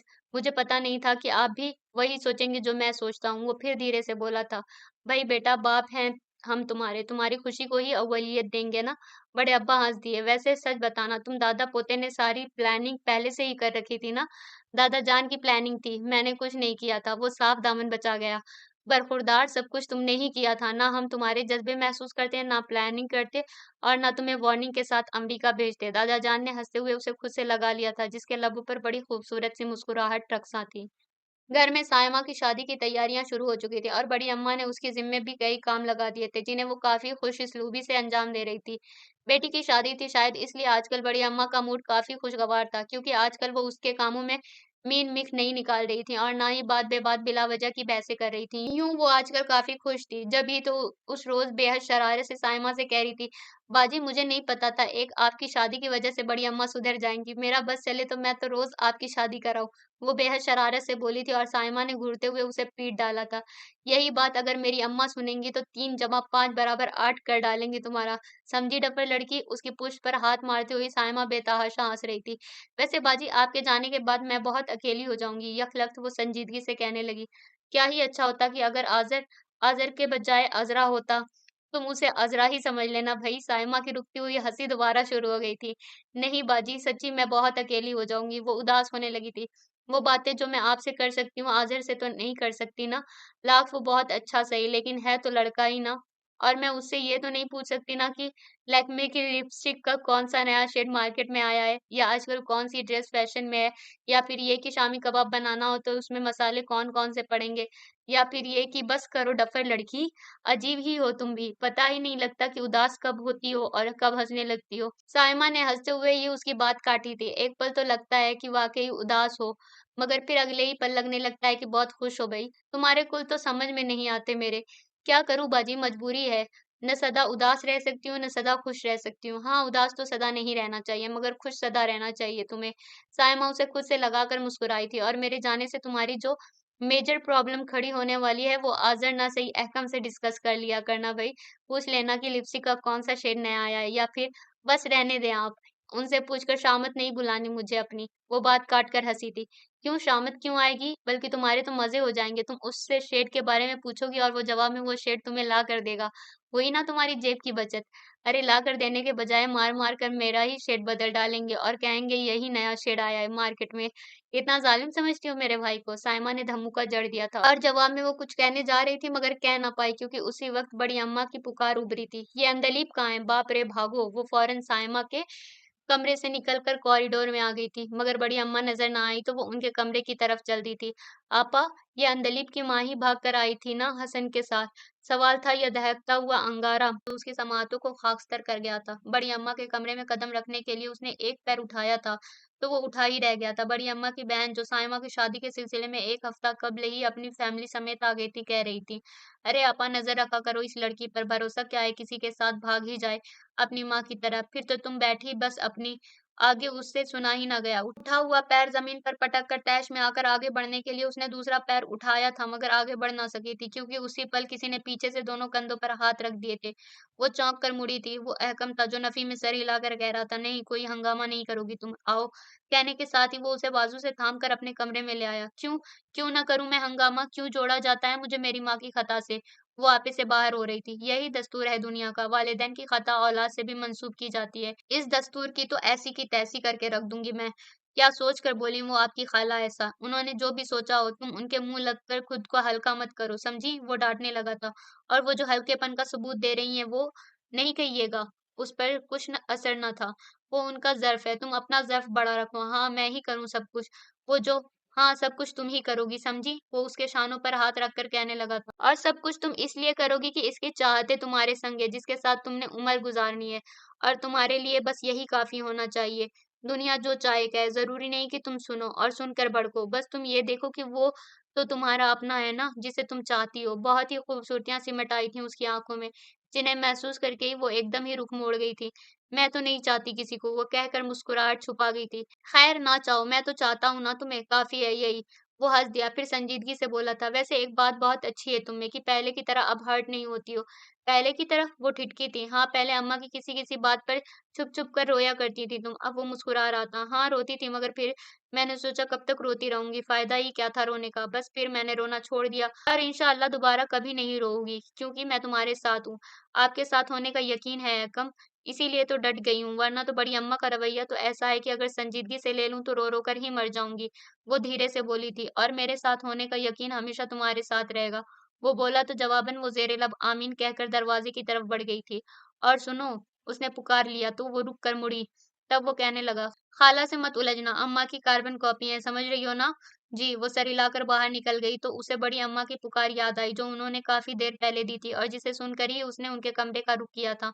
मगर उनकी बहन की बातें सुनकर भड़क गई थी और बड़ी अम्मा तक पहुँचने से पहले ही अहकम उसे अपने साथ ले गया था। बड़ी अम्मा बुला रही थी, उसे याद आया तो वो उनके कमरे में आकर कहने लगी, साथ ही उनकी बहन पर भी नज़र डाली, जो बड़ी अम्मा के पास ही बैठी थी। "अहकम ने मना कर दिया था, वरना वो उनसे ज़रूर उलझ पड़ती। हाँ, वो देखो साइमा के जोड़े सिल कर आ गए हैं, तुम देख लो सब ठीक है या नहीं, फिर साइमा से पूछ कर पैकिंग कर देना।" बड़ी अम्मा बोली तो वो जी अच्छा वाले अंदाज में सर हिलाकर उनके पास पड़ी कई थैलियाँ उठाकर साइमा के कमरे में आ गई थी, जहाँ अज़र बैठा पता नहीं किस बात पर हँस रहा था और साइमा के लबों पर भी मुस्कुराहट थी। "बाजी, ये आपके कपड़े आ गए हैं, देख लें आप।" वो आज़र पर एक नज़र डालकर साइमा से कहती हुई थैलियों से कपड़े निकालने लगी थी। "क्या करूँगी देखकर, सब ठीक ही होंगे, बस तुम रख दो सूटकेस में।" साइमा बोली। "बड़ी अम्मा ने कहा है आप देख लें, कहीं कोई कमी न रह गई हो। भई तुम रखो ये कपड़े-वपड़े और बैठो चैन से।" साइमा ने कहते हुए सारी थैलियाँ लेकर दूर रख दी थीं और उसे अपने पास बिठा लिया था। "बस सारा दिन कामों में उलझी ही रहती हो, कुछ अपने आस-पास की भी खबर है तुम्हें?" साइमा बोली तो वो उसे ठिठक कर देखने लगी थी। "जी, क्या मतलब?" ये आज़र बता रहा था, "शिज़ा पूरी तनदेही से अहकम के आगे-पीछे घूम रही है। साइमा ने खाला की बेटी का ज़िक्र किया था। फिर मैं क्या करूँ?" वो कहकर मुस्कुराहट छुपा गई थी। "सर पर हाथ रख कर रोओगी अगर अहकम भाई उस पटाखा लड़की की बातों में आ गए तो?" आज़र संजीदगी से बोला। "तुम उन्हें अपने जैसा मत समझो।" उसने आज़र को एक हाथ जड़ दिया। "क्या कहने?" आज़र उसे घूरते हुए अपने बाजू सहलाने लगा, जहाँ उसका हाथ पड़ा था। "यार तुम कब सुधरोगे? एक काम ढंग का नहीं करते हो और मौका मिलते ही लड़कियों में घुस कर बैठ जाते हो।" उसी पल अहकम दाखिल हुआ था और आज़र को देखकर डाँटने लगा था। "क्या है भाई? अभी तो डेकोरेटर से मगज़ बच्ची करके आया हूँ और आप भी बस पीछे ही पड़ जाते हैं। कितने काम करूँ मैं?" आज़र बेज़ारी से बोला था। "अभी से ये हाल है पता नहीं क्या करोगे? चलो उठो अब्बा जी बुला रहे हैं।" वो उसे घूरता हुआ जाने के लिए पलट गया था, मगर उसी वक़्त साइमा ने आवाज़ दे दी। "जी बाजी।" वो रुक कर मुड़ा। "इधर आओ।" उसने पास बुलाया। "बाजी फ़िलहाल फ़ुर्सत नहीं है, जो कहना है जल्दी कहिए। और डफ़र लड़के, तुम उठोगे या नहीं?" वो उजले से कहता हुआ बिट तक आया था, जहाँ साइमा समेत आज़र और अंदलीब भी बैठे थे। "तुम्हारे पास फ़ुर्सत कब होती है, बताओ मुझे? जब से अमेरिका से लौटे हो, एक दिन भी टिक कर बैठे हो मेरे पास? बात की है कोई?" साइमा ने कहते हुए हाथ पकड़कर बिठा लिया। "क्या बात करता बाजी?" वो मुस्कुराया था। "यही कि किसको मेरी भाभी बनाने वाले हो। जैसे आप जानती नहीं हैं।" उसकी मुस्कुराहट गहरी हो गई थी। "आपके पास ही बैठी है, मुझे ये बताने की ज़रूरत तो नहीं है, लेकिन आजकल तो तुम्हारे आस-पास तो कोई और ही नज़र आ रहा है। ये शिकायत आपकी है या?" उसने कहते हुए अंदलीब पर भी नज़र डाली थी, जो थैलियों से कपड़े निकाल कर देखने में बज़ाहिर मसरूफ़ थी। "मेरी शिकायत है, इससे तो कोई फ़िक्र ही नहीं है। अभी समझा रही थी मैं उसे कि मर्दों का कोई भरोसा नहीं होता।" साइमा अब शरारत से बोल रही थी। "ना होता हो बाजी, लेकिन मेरे हिस्से में जो मर्द आया है ना, उस पर मुझे भरोसा है। एक तो क्या 10 फिज़ाएँ भी मेरा कुछ नहीं बिगाड़ सकेंगी।" वो जो कपड़े देखने में मगन थी धीरे से बोली तो जहाँ साइमा और आज़र मुस्कुराए थे, वहीं अहकम के लबों पर भी खूबसूरत सी मुस्कुराहट रक़्क़ाँ हुई थी। "सुना तुमने क्या बोल रही है?" साइमा ने उसे देखा था। "जो बोल रही है उसका यकीन दिया है मैंने, लबों से बात यूँ ही तो नहीं निकलती बाजी।" वो कहकर धीरे से हँस दिया था। "फिर ये शीज़ा का क्या चक्कर है? पहले तो कभी नहीं यूँ आगे-पीछे फिरती थी तुम्हारे।" "मुझे नहीं पता बाजी, बहरहाल आप इत्मीनान रखें, भाभी आपकी वही होगी जो आपके पास बैठी है।" वो कहता हुआ उठकर चला गया था, साथ में आज़र को भी लेता गया था। "अल्लाह तेरा शुक्र, मैं तो फ़िक्रमंद हो गई थी आज़र से शीज़ा के बारे में सुनकर।" साइमा ने वाक़ई इत्मीनान की साँस ली थी। "ये आज़र भी बस बात का बतंगड़ बना देता है, शीज़ा कज़न है आपकी, इस नाते से क्या वो कोई बात भी ना करे अहकम से?" वो मुस्कुराई थी। "नहीं, आज़र ने कुछ महसूस किया होगा तभी बता रहा था, लेकिन अब मुझे कोई फ़िक्र नहीं है। तुम दोनों का एक-दूसरे पर एतमाद देखकर बहुत मुतमईन हो गई हूँ सच्ची।"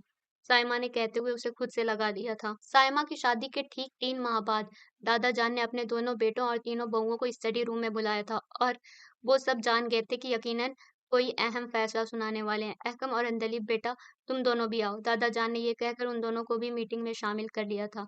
बाकी रहा आज़र, तो उससे कहने की ज़रूरत नहीं थी क्योंकि वो खुद ही स्टडी में आ गया था, ये कहता हुआ कि दादा जान, मैं ये देखना चाहता हूँ कि उम्र कैद की सज़ा सुनाई कैसे जाती है। उसकी बात पर अहकम ने घूर कर उसे देखा था, जबकि दादा जान मुस्कुराए थे। फिर बेटे और बहुओं पर नज़र डालते हुए बड़ी अम्मा को मुखातिब किया था। जबीन बेटा, तुम्हें अंदाज़ा होगा अहकम की पसंद और नापसंद का, क्योंकि तुम माँ हो इसकी। वो बोले थे, जी अब्बा जान। बड़ी अम्मा ने बेचैनी से पहलू बदल कर बड़े अब्बा की तरफ देखा था। वो इत्मीनान से बैठे मुस्कुरा रहे थे। तो फिर तुम ये जानती होगी कि अहकम अंदलीब से शादी करना चाहता है, और हम नहीं समझते कि अहकम की ये ख्वाहिश गलत है। इसलिए हमने फैसला किया है इन दोनों की शादी करने का। अब अगर तुम्हें कोई एतराज़ है तो बताओ हमें। दादा जान का अंदाज ठहरा-ठहरा था, लेकिन तकल्लुम में रवानी थी। मुझे एतराज़ है अब्बा जान। इस जैसी ज़बान दराज़ और बदलिहाज़ लड़की को मैं अपनी बहू नहीं बनाऊँगी, बड़ी अम्मा बोली थीं। इसकी बदज़बानी और बदलिहाज़ी की वजह भी तुम बखूबी जानती हो कि क्या है। दादा जान जाने क्यों मुस्कुराए थे, तुम्हारे रवैयों ने उसे ऐसा बनाया है। इसलिए तुम्हारा ये एतराज़ हम तस्लीम नहीं करते। कोई ऐसा उज़्र पेश करो जिसे हम तस्लीम कर सकें। दादा जान का अंदाज़ दो टूक था और बड़ी अम्मा फ़ौरन ही कुछ कह ना सकीं, क्योंकि जो कहना चाहती थीं वो कम अज़ कम दादा जान के सामने तो कहने की हिम्मत नहीं थी उनमें। जबीन बेटे, हम मुंतज़िर हैं तुम्हारे जवाब के। उन्हें खामोश पाकर दादा जान फिर बोले थे, जी अब्बा जान। वो उन्होंने लबकुशाई की, मगर इन चंद लफ्ज़ों से आगे न कह सकी, क्योंकि अंदलीब ने दादा जान को मुखातिब कर लिया था। बड़ी अम्मा, जो बात आपसे नहीं कह पा रही हैं वो मैं आपको बताती हूँ दादा जान। वो ठहरे-ठहरे अंदाज में गोया हुई थी। ये मुझे अपनी बहू इसलिए नहीं बनाएँगी क्योंकि मैं एक घर से भागी हुई औरत की बेटी हूँ। आप चाहें ना चाहें, मैं मानूँ ना मानूँ, लेकिन लोग मुझे मेरी माँ की गलती की सज़ा ज़रूर देंगे। मेरी माँ की गलती उनके वालिदैन ही ना माफ़ कर सके तो फिर दूसरे तो दूसरे ही हैं। इसलिए मैंने फ़ैसला किया है कि अहकम से शादी मैं उसी वक़्त करूँगी जब बड़ी अम्मा मुझे दिल से कबूल करेंगी। महज़ आपका हुक्म जानकर वो मुझे कबूल करें, ये मुझे गवारा नहीं। वो कहकर चुप हो गई थी और दादा जान उस पर से नज़रें हटाकर अहकम को देखने लगे थे, गोया पूछ रहे हों, तुम क्या कहते हो? और वो उनकी नज़रों का सवाल समझ गया था, जब ही कहने लगा, नेहा चच्ची की ज़िंदगी मेरे सामने है। उम्र गुज़ार दी उन्होंने इस घर में, उनके खुलूस में कमी नहीं थी, मोहब्बत बेरया थी, फिर भी वो इस घर की ख़वातीन का दिल नहीं जीत सकी। मैं अंदलीब से कह सकता था कि वो मुझसे शादी करे और अपने हुस्न-ओ-इख़लाक़ से, अपनी ख़िदमतों से, अपनी मोहब्बतों से मेरी अम्मा का दिल जीतने की सही करे, मगर मैं ऐसा कहूँगा नहीं, क्योंकि बेशक मोहब्बतों से दिल जीते जाते हैं, पत्थर नहीं। दादा जान, मैंने अंदलीब को चाहा है, इज़्ज़त करता हूँ मैं उसकी, और मेरी चाहत की कोई बेइज़्ज़ती करे ये मैं बर्दाश्त नहीं कर सकता, फिर बेइज़्ज़ती करने वाली चाहे मेरी माँ ही क्यों ना हो। बहरहाल अपनी चाहत की तौहीन मुझसे बर्दाश्त नहीं होगी, इसलिए हमने ये फ़ैसला किया है कि हम शादी नहीं करेंगे। करेंगे तो उस वक़्त जबकि इस घर का हर फ़र्द हमारे इस फ़ैसले को दिल से कबूल करेगा। हमें माफ़ कर दीजिए दादा जान, हम आपके फ़ैसले से मुनहरिफ हो रहे हैं। अपनी बात खत्म करके उसने तवील सांस ली थी। एक तफसीली नज़र बड़ी अम्मा समेत बकिया सब पर डाली थी, जो बेहद खामोश बैठे थे। फिर वो रुका नहीं था, स्टडी से निकलता चला गया था और आज़र तेज़ी से उठकर उसके पीछे लपका था। "अहकम भाई, ये आपने अच्छा नहीं किया।" वो उसकी राह रोके खड़ा कह रहा था। "इसके सिवा मैं और कुछ भी नहीं कर सकता था आज़र, कर सकते थे आप। हम सब आपके साथ थे।" सिर्फ़ बड़ी अम्मा मोहतरिस थीं और उन्हें मनाना इतना मुश्किल हरगिज़ नहीं था कि आप मैदान ही छोड़ जाते। मैंने कहा था आज़र, मोहब्बत से दिल जीते जाते हैं, पत्थर नहीं। दिल होता अगर मेरी माँ के सीने में, तो आज नेहा चची अपनी मोहब्बतों और खुलूस से उन्हें जीत चुकी होती। और वो अंदलीब को बहू बनाने से गुरेज़ नहीं करती, मगर उन्होंने गुरेज़ किया। इसलिए मैंने अंदलीब के फैसले पर तस्दीक की मुहर ज़ब्त कर दी कि बहरहाल मैं उसे चाहता हूँ और ये हरगिज़ बर्दाश्त नहीं कर सकता कि मेरी अम्मा मेरे हवाले से उसकी तज़लील करें। दादा जान के दबाव में आकर बेशक वो उसे कबूल कर लेतीं, लेकिन फिर हर पल उसकी तज़लील करतीं। ये ताना उसका मुकद्दर बन जाता कि उसने उनका बेटा छीन लिया, जबकि ऐसी कोई बात ही नहीं है। वो कहकर रुका नहीं था, अपने कमरे में चला गया था। पता नहीं क्या सोच कर बैठे हैं ये दोनों। आज़र ने बेचारगी से तवील सांस ली थी।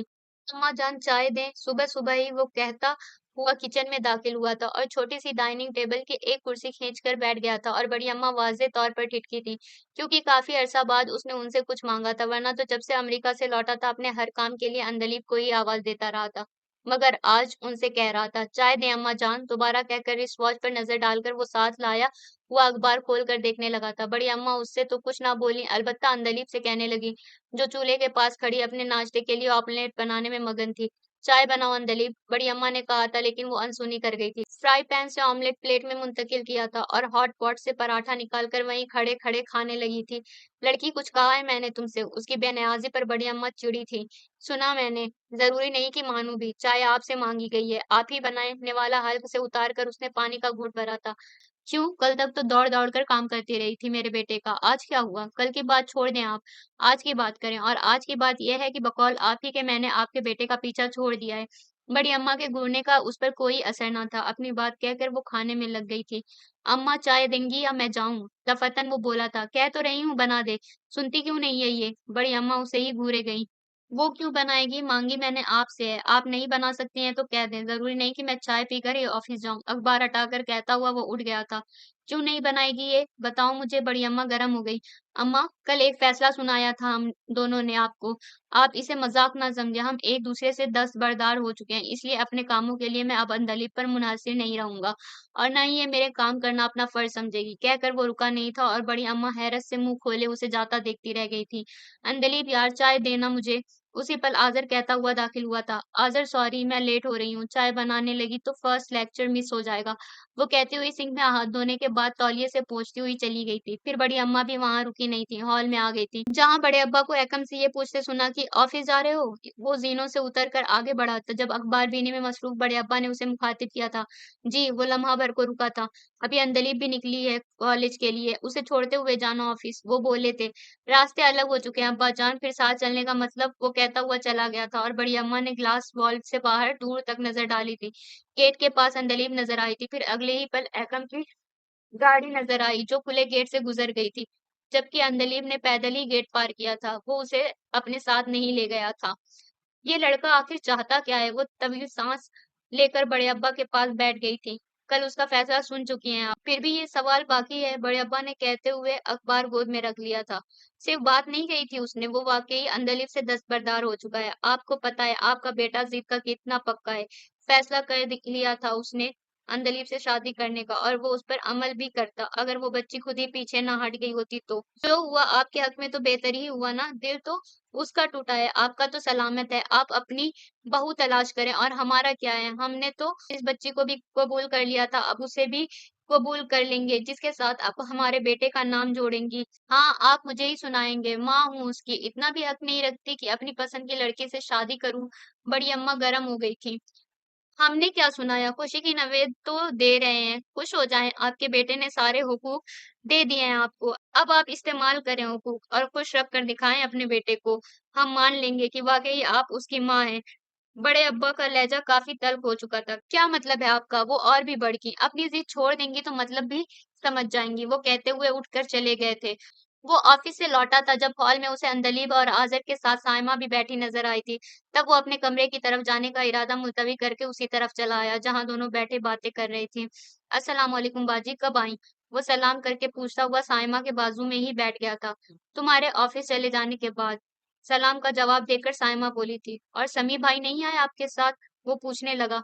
वही छोड़ कर गए हैं, रात को आएंगे लेने। खैर उनकी छोड़ो, तुम अपनी सुनाओ। ये क्या नाटक शुरू कर रखा है तुम दोनों ने, बताओ। साइमा कदरे खफगी से पूछ रही थी। जी क्या मतलब? वो समझ तो गया था मगर फिर भी अनजान बनकर पूछने लगा था। ज्यादा बनने की जरूरत नहीं है, समझे?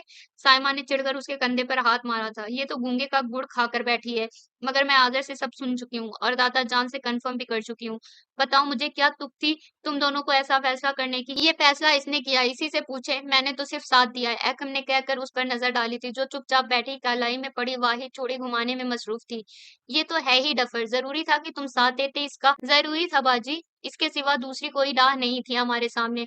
उसने कहकर तवील सांस ली थी। राह थी एकम, तुम डट जाते तो क्या मुश्किल था अम्मा को मनाना। मगर तुम तो लड़ाई से पहले ही मैदान छोड़ भागे। मैदान छोड़ने का मैं कायल नहीं हूँ बाजी, पता है आपको। मैंने अपनी लड़ाई जारी रखी है। ये कैसी लड़ाई है भला, बताओ मुझे।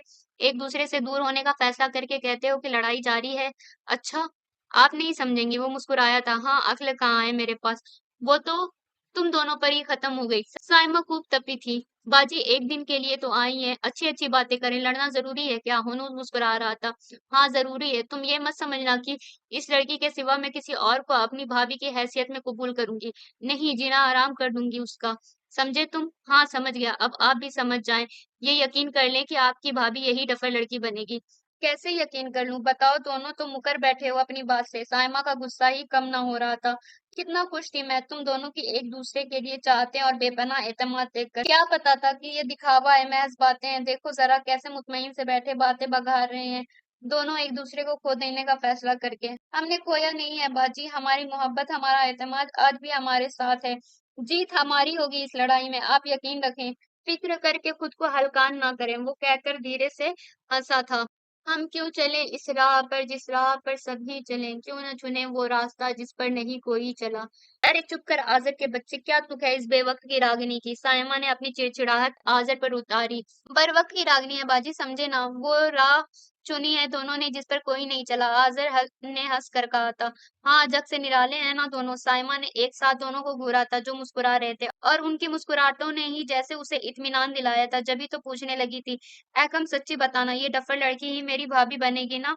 लिख कर दूं तब मानेंगी आप? वो हंसता हुआ साइमा के गाल थपक कर उठ गया था, साथ ही एक नजर अंदलीब पर भी डाली जो साइमा और उसकी बातों के दौरान खामोशी थी। मगर उसकी आंखों और चेहरे के तअसुरात से वो जान गया था कि वो उसकी बातों से मुत्तफिक ना होती तो इतनी इत्मीनान से मुस्कुरा ना रही होती। ऐ कब मेरे कमरे में आओ, जरूरी बातें करनी है मुझे। और जब रात के खाने के बाद साइमा अपने शौहर के साथ चली गई और उसने सोने के लिए अपने कमरे का रुख किया तो बड़ी अम्मा बोली। तब वो तवील सांस लेकर उनके पीछे ही उनके कमरे में दाखिल हुआ तो बड़े अब्बा भी वहां मौजूद थे। क्या बात है अम्मा जान? वो पूछता हुआ बड़े अब्बा के बाजू में बैठ गया। तो फिर क्या सोचा है तुमने? बड़ी अम्मा पूछने लगी। जी, किस सिलसिले में? वो समझा नहीं। शादी के सिलसिले में। मेरी जो सोच है उसे बखूबी आप जानती हैं। वो ज़ेरे लब मुस्कुराया था। मतलब ये कि अपनी जिद नहीं छोड़ोगे? बड़ी अम्मा का पारा चढ़ने लगा था। मैंने जिद की ही कब है अम्मा जान? वो ठहरे से अंदाज में कहने लगा। जिद की होती तो आज मेरे साथ अंदलीब भी बैठी होती यहाँ। ऐकम तुम कान खोल कर सुन लो, वो लड़की हरगिज मेरी बहू नहीं बनेगी। ये तो मैं पहले ही कह चुका हूँ अम्मा कि मैं उससे शादी नहीं करूंगा, लेकिन इसका ये मतलब नहीं है कि किसी और से कर लूंगा। आपके नसीब में अगर बहू है तो वो अंदलीब ही होगी, वरना कोई नहीं। वो अपनी बात कहकर उठकर चला गया था और बड़ी अम्मा शौहर पर बिगड़ने लगी। सुना आपने क्या कह कर गया है आपका लाडला? हाँ सुना, कुछ गलत नहीं कहा उसने। बड़े अब्बा सुकून से मुखातिब हुए थे। आप अपनी जिद छोड़ दें और बेटे की खुशी का सामान करें। माँ हैं आप उसकी, और माएँ तो बड़ी दरिया दिल होती हैं, आप भी रही हैं। अब इसकी हर ख्वाहिश पूरी की है आपने, तो ये ख्वाहिश भी पूरी करेंगी। यही तो इसकी जिंदगी की सबसे अहम ख्वाहिश है, और वही आप पूरी करने से मुनकिर हैं। अंदलीब इतनी बुरी भी नहीं है, तो मेरी भांजी शिजा में कौन सी बुराई है?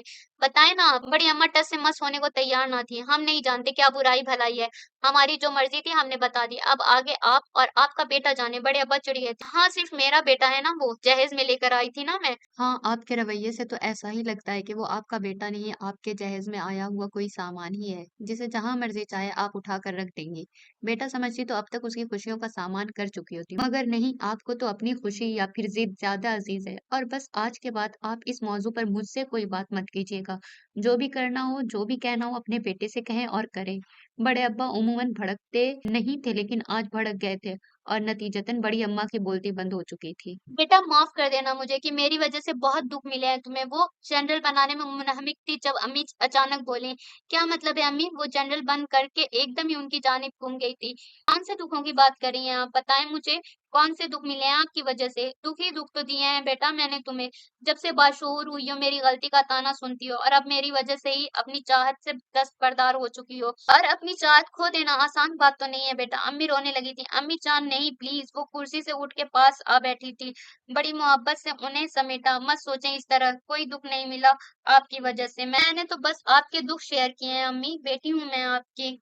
मैं आपके दुख शेयर नहीं करती तो भला कौन करता? आपकी वजह से कोई दुख नहीं मिला अम्मी, कोई भी नहीं। बेशुमार दुख मिले हैं बेटी, तुम इकरार नहीं करो ये अलग बात है। अम्मी रोए गईं। ऐकम के साथ जीने के ख्वाब देखे थे तुमने जो बिखर गए मेरी एक गलती की वजह से। गलती तो मेरी थी, फिर सजा तुम्हें क्यों मिली मेरी बच्ची? मुझे कोई सजा नहीं मिली अम्मी, प्लीज चुप हो जाएं। वो उनके आंसू पोंछती हुई कहने लगी थी। मेरा कोई ख्वाब नहीं दिख रहा है। ऐकम से दस्तबरदार होने का फैसला मेरा अपना था। मैं पीछे नहीं हटती तो वो डट जाते। बड़ी अम्मा की तो उन्हें परवाह नहीं, वो तो उनकी नाफरमानी पर आमादा थे। लेकिन मैं नहीं चाहती थी कि ऐसा हो, क्योंकि आपकी जिंदगी मेरे सामने थी अम्मी। आपने अपने वालिदैन की नाफरमानी की थी, जिसकी वजह से जिंदगी भर दुख उठाए हैं आपने। और मैं नहीं चाहती थी कि ऐकम के साथ ऐसा हो। बड़े अब्बा राजी थे, बड़ी अम्मा तो नहीं थी ना। और आपको तो पता है अम्मी कि बाप के मुकाबले में माँ का दर्जा ज़्यादा बुलंद होता है और माँ की नाफरमानी पर ऐकम तो तुल ही गए थे। मैं साथ देती उनका तो शादी तो हो ही जाती, मगर फिर वो सुखी नहीं रह सकते थे कि माँ की नाफरमानी करके भला कौन-सी औलाद सुखी रही है।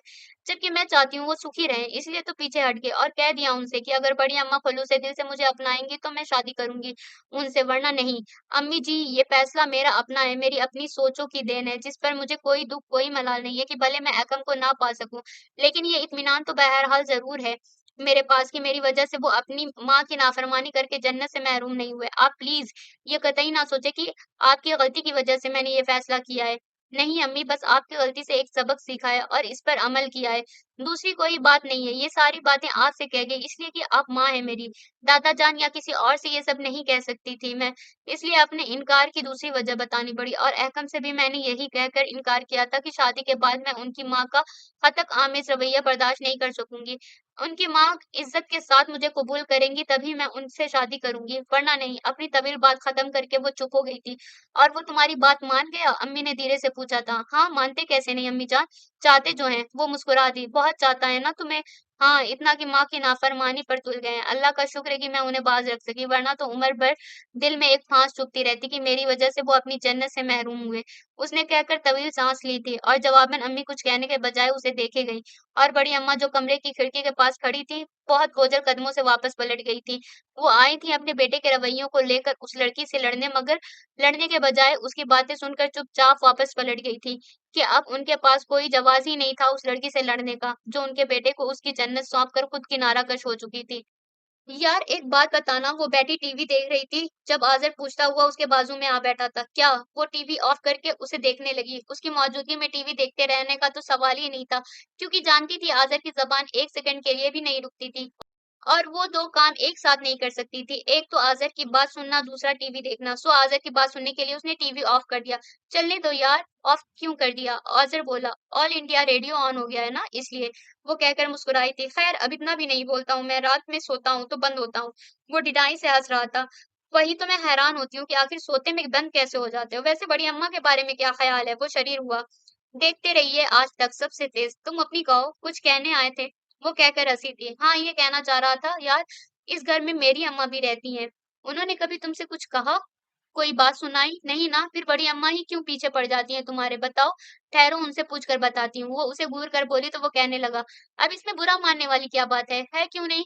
समझते सब हो, बनते क्यों हो? हैं? मैं क्या समझता हूँ भला बताओ? वो कहकर मुस्कुराहट छुपा गया था। चाहते हो तुम्हारी अम्मा भी मेरे पीछे पड़ जाएँ, तो तुम भी ऐकम की तरह रोमांस लड़ाना शुरू कर दो मुझसे।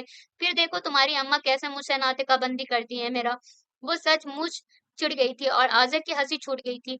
ना बीबी बख्शो मुझे, आँखों देखी मक्खी नहीं निगल सकता मैं। क्या मतलब है हाँ? उसने 2-4 हाथ जड़ दिए थे। मतलब क्या होना यार? वो एकम बाई सुनेंगे ना कि तुमसे रोमांस करने की सोच रहा हूँ, तो वो हश्र करेंगे मेरा कि रोमांस का आर तक याद नहीं रहेगा मुझे। आज़र बेतहाशा हँस रहा था और वो उसे घूरे जा रही थी। वैसे आइडिया बुरा नहीं है, कहो कब से रोमांस लड़ाना शुरू करूँ तुमसे? आज़र के बच्चे, यू डफ़र, उठो यहाँ से। वो किसियानी हँसी हँसती हुई कुशन उसे मारती चली गई थी। यार बात तो सुनो ना, वो कुशन उससे छीन कर अपनी पुश्त के पीछे डालता हुआ कहने लगा था। सच्ची बताना, मेरी माँ का रवैया कभी बुरा रहा है तुम्हारे साथ? नहीं, चाची बहुत अच्छी हैं, अपने काम से काम रखने वाली। तो तुमने सोचा कि जहाँ बड़ी अम्मा का रवैया तुम्हारे साथ इतना तल्ख़ है, वहीं मेरी अम्मा का रवैया तुम्हारे साथ नॉर्मल क्यों है? आज़र अब संजीदगी से पूछ रहा था। अब इसमें सोचने वाली क्या बात है? बड़ी अम्मा सिर्फ़ ज़बान की बुरी हैं, दिल की नहीं। जबकि चची जान दिलो-ज़बान दोनों की अच्छी हैं, वो बोली थी। हाँ, मगर एक बात और भी है। वो क्या? वो ये कि मेरी अम्मा तुम्हें अपनी बहू बनाना चाहती थीं। क्या कह रहे हो? वो हैरान हुई। हाँ, सच्ची, आदर की संजीदगी में फ़र्क नहीं आया था। उनके दिल में ये ख़्वाहिश तो उसी दिन से मौजूद थी जब मैं सिर्फ़ एक माँ का था और तुम पैदा हुई थी। उन्होंने सोचा था उस वक़्त दादा जान से बात करेंगी जब मैं खुद कफ़ील हो जाऊँगा। लेकिन इसकी नौबत ही ना आ सकी और अम्मा ऐकम बाई का तुम्हारी तरफ रुझान देखकर ख़ामोशी रह गई। और ये सब तुम मुझे अब बता रहे हो? वो खूब ही हैरान हो रही थी। मुझे भी तो अभी पता चला है, जब तुमने और ऐकम बाई ने शादी ना करने का फ़ैसला सुनाया तब अम्मा ने मुझसे बात की। और कहने लगी कि अगर मैं कहूँ तो वो दादा जान से बात करें तुम्हारी और मेरी शादी की। फिर तुम क्या बोले? वही जो अभी कुछ देर कब्ल कह चुका हूँ, यानी आंखों देखी मक्खी, वो भी इतनी बड़े साइज की। मैं निगल नहीं सकता, अब वो शरीर हुआ था। शर्म तो नहीं आती तुम्हें? फजूल सी बात चच्ची जान के हवाले से मुझे सुना रहे हो। यार मैं सच्ची बात बता रहा हूँ, यकीन ना हो तो जाकर पूछ लो अम्मा से। वो हंसा, फिर कहने लगा, वैसे अगर तुम कहोगी तो मैं कर लूंगा तुमसे शादी। अच्छा जी, सूरत देखी है तुमने अपनी? वो उसकी शरारत समझ गई थी, इसलिए तो जोर से उसके बाजू में चुटकी ली थी। यार इसीलिए मैंने मना कर दिया अम्मा को कि कजन होकर इतना नोची खसोटती है, बीवी होकर तो कचूमर ही बना देगी मेरा। आज़र बेतहाशा हंस रहा था, और तुम्हारा कचूमर एकम को खिलाऊंगी मैं, समझे तुम? एक बार फिर उसके हाथ तेजी से चल पड़े थे, और आज़र कुशन आगे कर करके उसके वार रोकता हुआ हंसे जा रहा था। ये क्या उधम मचा रखा है तुम दोनों ने? उसी पल बड़ी अम्मा आकर डांटने लगी थी। जी बड़ी अम्मा, मैं इसे कचूमर बनाने का तरीका बता रहा था जो ये एकम भाई को खिलाने वाली है। आज़र फौरन हंसी रोककर सीधा हो बैठा था, जबकि उसने जलकर कुशन खींच मारा था। हाथ पैर काबू में रखा करो, समझी तुम? बड़ी अम्मा उसे ही डांट रही थी। बस फजूल सी हरकतें करती रहना तुम। चलो उठो, किचन में चलो, हाथ बटाओ मेरा, बड़ी अम्मा कहकर पलट गई थी। जी चलें, वो आज़र को घूरती हुई इनके पीछे चली गई थी। अम्मी और चची साइमा की तरफ गई हुई थी, इसलिए किचन में सिर्फ वो और बड़ी अम्मा ही थी, जो जाने क्यों उसे बदली बदली सी लगी थी। बहुत धीरज से और अपनाइयत से उसे छोटे मोटे काम सौंप रही थी। ये चावल साफ कर दो बेटा, मिक्सर लगा दो, मसाला मैं पीस लूंगी, हॉट पॉट में देखो रोटियां ना हो तो मैं आटा गूंद देती हूँ, रोटी तुम डाल लेना। ये और ऐसे ही दूसरे काम वो उसे सौंप रही थी, और वो उनके रवैये पर हैरान हैरान सी काम कर रही थी, मगर बहुत देर तक चुप ना रह सकी तो पूछ ही बैठी, बड़ी अम्मा आपकी तबीयत तो ठीक है ना? क्यों, मेरी तबीयत को क्या होना है? बड़ी अम्मा मुस्कुराहट छुपा गई थी। नहीं, बड़ी मीठी-मीठी बातें कर रही हैं। मैंने सोचा कहीं आप वो दानिश-सा बात अधूरी छोड़कर मुस्कुराई थी। लड़की तुम्हारी कोई कुल-सीधी भी है? बड़ी अम्मा ने घूरा था, मगर आज उनके घूरने में वो हमेशा वाली गज़बनाकी महसूस नहीं की थी उसने। ना आगे चलने देती और ना पीछे, बड़ी अम्मा बोली थी। ना आगे चलना चाहिए, ना पीछे, बल्कि दरमियान की राह चुननी चाहिए बड़ी अम्मा। हाँ, जैसे तुमने चुनी। वो आटा गूँथते हुए मुस्कुराई थी। जी क्या मतलब? वो ठिठकी थी, मगर बड़ी अम्मा उसे मतलब ना बता सकी, क्योंकि उसी पल ऐकम किचन में दाखिल हुआ था और उनसे कहने लगा था, अम्मा जान मेरे लिए पालक का साग बना दे, रात को मैं गोश्त नहीं खाऊंगा। वो कहकर जाने के लिए पलट गया था, मगर जा नहीं सका था, क्योंकि बड़ी अम्मा अंदलीब से कहने लगी थी, फ्रिज में पालक होगी, निकालो और साफ करके बनाओ, मिर्चें कम डालना, समझी? उनके लहजे में कोई ऐसी बात जरूर थी जो वो रुक कर सुनने लगा था। मैं नहीं बनाऊंगी, हस्बे तवक्को वो इनकार कर चुकी थी।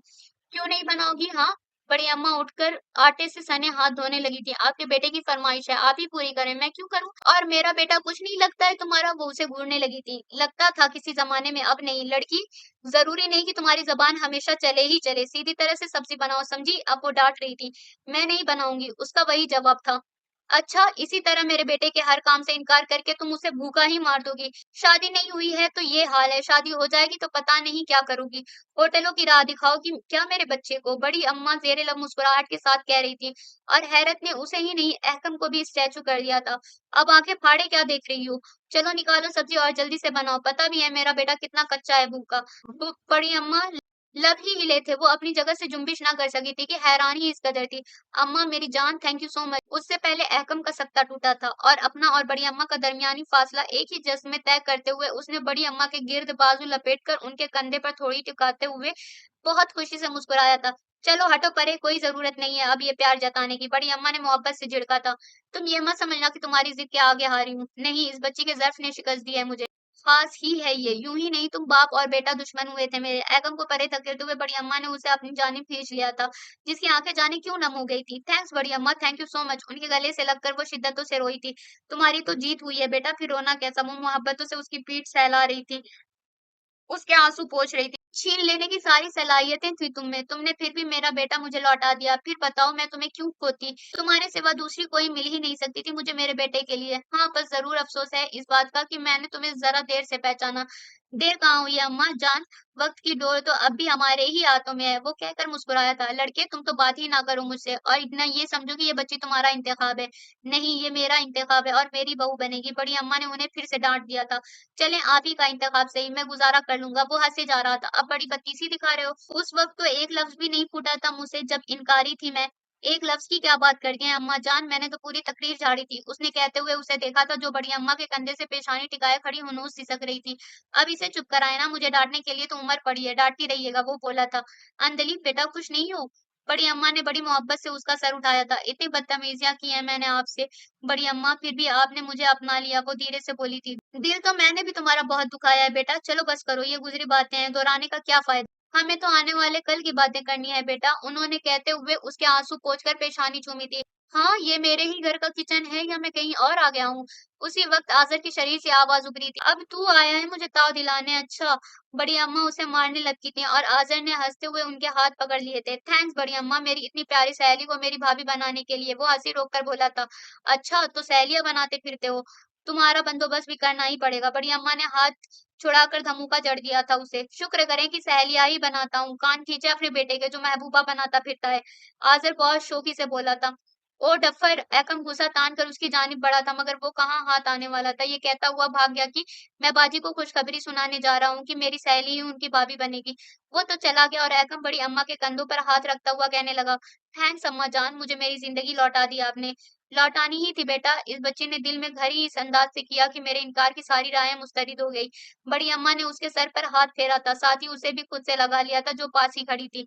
फिर मैं दादा जान को खुशखबरी सुना दूँ? वो मुस्कुराकर पूछने लगा, मैं सुना चुकी हूँ, बल्कि शादी की तारीख भी तय कर चुकी हूँ। वो बोली, हैं? अंदर ही अंदर सारा काम कर गई आप? वो हैरान हुआ था। क्यों? जब तुम दोनों अंदर ही अंदर सारा काम कर सकते हो, तो क्या मैं नहीं कर सकती? बड़ी अम्मा मुस्कुराई थी। हमने क्या किया था अम्मा जान? एक दूसरे को छोड़ देने का फैसला। हाँ, किया था बड़ी अम्मा, मगर इसी फैसले ने तो फिर हमें साथ कर दिया है ना? वो जो देर से चुप थी, बोली तो बड़ी अम्मा ने मुस्कुराकर इस बात में सर हिला दिया। तो अम्मा जान मैं इसे लेकर जाऊँ? वो कदरे शरारत से पूछने लगा। कहाँ?